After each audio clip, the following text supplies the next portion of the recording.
극동방송 최선 목사님의 5분 칼럼. 매주 수요일 이 시간은 세계로 부천교회 담임으로 계시며 사단법인 한국문인협회 시인으로서 하나님의 복음을 전하고 계신 최선 목사님께서 말씀 전해주십니다. 은혜의 시간 되시길 바랍니다.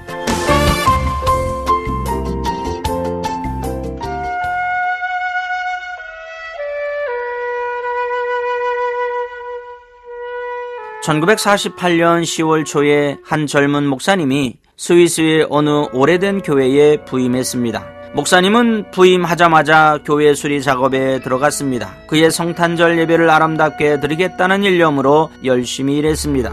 그런데 성탄절을 며칠 앞두고 갑자기 폭풍우가 휘말아쳤고 강단 벽에 구멍이 생겼습니다. 그동안의 수고가 수포로 돌아가는 것 같았습니다. 그날 오후에 목사님은 자선 바자회에 참석했다가 낡은 식탁보 하나를 발견하고 그 식탁보로 뚫어진 강단벽을 막아보겠다고 생각하고는 그 식탁보를 샀습니다. 성탄절 이브 전날 내내 눈보라가 내렸습니다. 목사님은 교회에서 나오다가 버스 정류장에 서 있는 한 중년 여성을 보았습니다. 그런데 버스가 오려면 최소한 30분은 기다려야 했습니다. 그래서 목사님은 그녀에게 교회로 가서 몸을 좀 녹이라고 권했습니다. 그녀는 그 지역의 유명한 부잣집에서 유모를 구한다기에 면접을 보러 타 지역에서 온 사람이었는데 유모 자리를 얻지 못하고 돌아가던 중이었습니다. 그녀가 교회의 뒤쪽 의자에 앉아있는 동안 목사님은 구멍난 벽에다 식탁보를 걸었습니다. 그런데 갑자기 그녀가 달려오면서 외쳤습니다. 목사님, 제 겁니다. 제 식탁보가 틀림없어요. 목사님이 깜짝 놀라자 그녀는 그 식탁보의 한쪽 구석에 수놓아 있던 자신의 이름을 찾아서 보여주었습니다. 그리고 그녀는 자신이 남편과 함께 오스트리아의 비엔나에서 살다가 제2차 세계대전 때 남편과 헤어지게 된 이야기를 들려주었습니다. 목사님은 식탁보를 그녀에게 돌려주려고 했지만 그녀는 그것이 교회 안에 있는 것이 더 아름답다면서 사용하고는 떠났습니다. 성탄절 전야 예배가 이후 성도들이 이런저런 이야기꽃을 피웠습니다. 그때 한 노신사가 강단의 식탁보를 한참 쳐다보다가 교회를 나가면서 목사님에게 말했습니다. 오래전에 저도 저런 식탁보를 가지고 있었지요. 제 아내는 아주 특별한 날에만 그 식탁보를 사용했습니다. 우리가 비엔나에서 살 때였지요. 갑자기 목사님의 온몸에서 소름이 꽉 끼쳤습니다. 목사님은 흥분을 가라앉히려고 애쓰면서 그날 오후에 만났던 중년 여성에 대해서 이야기해 주었습니다. 그 노신사의 눈에서 눈물이 주르르 흘렀습니다. 목사님은 그녀가 면접하러 들렸던 그 부잣집에 전화해서 그녀의 이름과 주소를 알아냈습니다. 목사님은 그 노신사와 함께 그녀의 집을 찾아갔습니다. 목사님이 문을 두드리자 그녀가 나왔습니다. 그날 밤에 목사님은 이들 부부의 눈물겹도록 행복한 재해 장면을 지켜볼 수 있었습니다.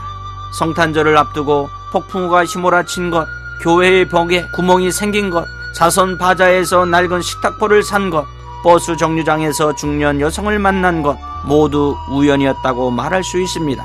성탄절 전야 예배에 그 노신사가 참석한 것도 우연이었다고 말할 수 있습니다. 그러나 두 부부가 가슴 벅차게 다시 만날 수 있었던 이 사건을 두고 누가 과연 우연이었다고 말할 수 있겠습니까? 보아스는 계속해서 룻에게 특별한 배려를 합니다. 젊은 소년들이 룻을 함부로 하지 못하도록 경고하고 목이 마르면 보아스의 소년들이 길러온 물을 마실 수 있게 허용합니다. 룻은 이삭을 주어 생계를 유지하는 보통의 여인들이 받기 어려운 배려를 받은 것입니다. 우리는 이 모든 진행 상황을 어떻게 받아들여야 할까요? 룻은 정말 우연히 보아스의 밭에 갔습니다. 룻이 보아스의 밭에 가지 않았다면 보아스를 만나지 못했을 것이고 보아스를 만나지 못했다면 룻은 그냥 모압 여인으로 나오미의 며느리로 갑으로 일생을 보냈을 것입니다. 그런데 정말로 우연히 보아스를 만나서 삶이 달라졌습니다. 룻은 억세게 운이 좋은 여자입니다. 그러나 그것은 결코 우연이 아닙니다. 룻이 보아스를 만나는 것은 사람들의 눈으로 보면 우연이지만 그 우연 뒤에 하나님이 계셨습니다. 룻이 행한 발걸음은 우연이 아니라 하나님의 인도였습니다. 마침 보아스가 왔다는 마침은 바로 하나님의 시간이었습니다. 그리고 보아스의 눈에 룻의 모습이 띄인 것은 하나님의 역사였습니다. 우연 속에 하나님의 손길이 있고 우연 속에 하나님의 의도가 있습니다. 하나님의 섭리만이 있을 뿐입니다.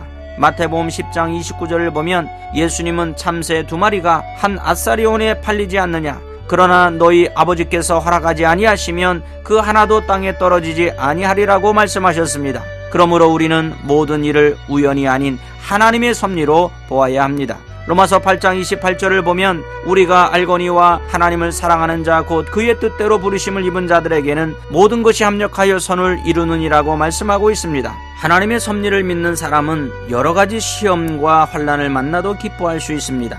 하나님께서 섭리하셔서 모든 것이 합력하여 선을 이룰 것을 믿기 때문입니다. 사랑하는 극동방송 가족 여러분, 이 세상에는 우연히 일어나는 일들은 전혀 없습니다. 하나님께서 우리 인생을 간섭하시고 주님의 선하신 뜻대로 인도해 주실 것이라는 믿음을 가지고 어떤 환경에서도 불평하지 않고 항상 기뻐하고 쉬지 말고 기도하고 범사에 감사하며 연말을 살아가는 방송가족들이 되시기를 예수 그리스도의 이름으로 축복합니다.